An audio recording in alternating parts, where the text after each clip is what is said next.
அஸ்ஸலாமு அலைக்கும் வரஹ்மத்துல்லாஹி வபரகாத்து. எனக்கு உலக விஷயமாக ஒரு காரியம் ஆகணும்.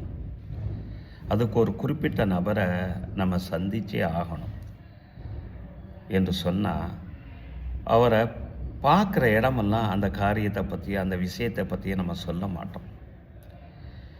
அவரை சந்திப்பதற்கு நேரத்தை நம்ம கேட்போம். எப்போ வந்து சந்திக்கலாம், எந்த இடத்துல வந்து உங்களை சந்திக்கலாம், எப்போ நீங்கள் ஃப்ரீயாக இருப்பீங்க என்றெல்லாம் நம்ம கேட்டு அந்த இடத்துல அந்த நேரத்தில் அவரை சந்தித்து நம்மளுடைய விஷயங்களை நம்ம சொல்லுவோம். உலகில் சார்ந்திருக்கக்கூடிய அந்த நிலைகளுக்கு இந்த சூழ்நிலை என்றால்,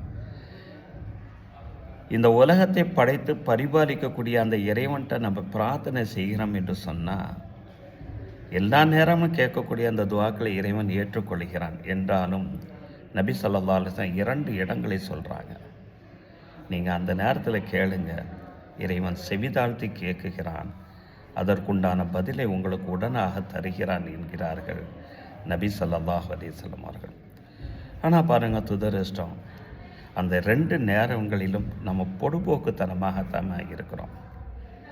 நம்ம வாழ்வியலில் பல விதமான பிரார்த்தனைகளை செஞ்சு அது ஏற்றுக்கொள்ளப்பட வேண்டும் என்று ஆசைப்படணும். ஆனால் அந்த 2 நேரங்களில் மட்டும் பொடுபோக்குத்தனமாக இருக்கிறோம். நபி தோழர் அபி உமாமத் அல் பாஹிலி ரலியல்லாஹு அன்ஹு அவர்கள் இந்த ஹதீஸ் அறிவிப்பாங்க. இந்த ஹதீஸ் வந்து ஜாமியு திர்மிதி மற்றும் இமாம் நசை சுனனுல் குப்ராவில் இந்த ஹதீஸை பதிவு செய்வாங்க. நபி ஸல்லல்லாஹு அலைஹி வஸல்லம் அவர்கள்ட்ட கேட்கப்படுது, ஐயு துவாயி அஸ்மவ், எந்த துவா இறைவனால் மிகவும் செவிதாழ்த்தி கேட்கப்பட்டு உடனே பரிசீலிக்கப்படுகிறது என்ற ஒரு கேள்வியை நபி தோழர்கள் நபி ஸல்லல்லாஹு அலைஹி வஸல்லம் அவர்கள்ட்ட வைக்கிறாங்க. அதுக்கு நபி ஸல்லல்லாஹு அலைஹி வஸல்லம் அவங்க அற்புதமான ஒரு பதிலை தர்றாங்க. இரவுனுடைய பிற்பகுதி நேரமான அந்த தஹஜ்ஜத்தினுடைய நேரத்தில் நீங்கள் கேட்கப்படக்கூடிய அந்த துவாவை இறைவன் மிகவும் செவிதாழ்த்தி கேட்டு உடனே இறைவன் பரிசீலிக்கிறான். அந்த நேரத்தில் தான் நம்ம ஆழ்ந்த தூக்கத்தில் இருக்கிறோம். அப்படிங்கையில் நம்ம எப்படி பிரார்த்தனை செய்ய முடியும்? நம்மள்கிட்ட முயற்சி இருக்கணும் அல்லவா நம்ம பிரார்த்தனை ஏற்றுக்கொள்ளப்படுறதுக்கு.